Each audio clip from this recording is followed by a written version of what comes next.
Assalamualaikum friends, today I will discuss how to fix Soundcloud app black screen issue Android.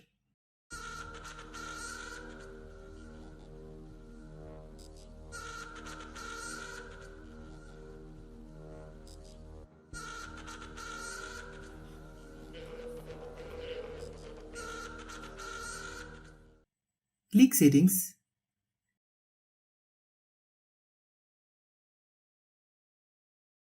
Click apps. Click app management. Click Soundcloud.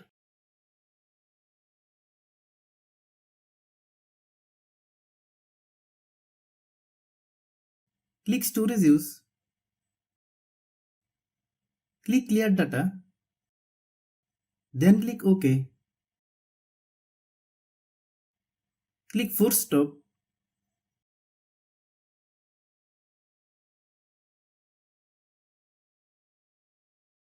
Then open Google Play Store. Then search Soundcloud.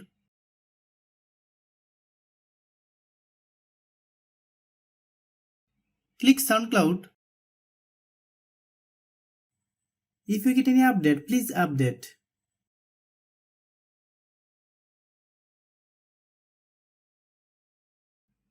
Thanks for watching.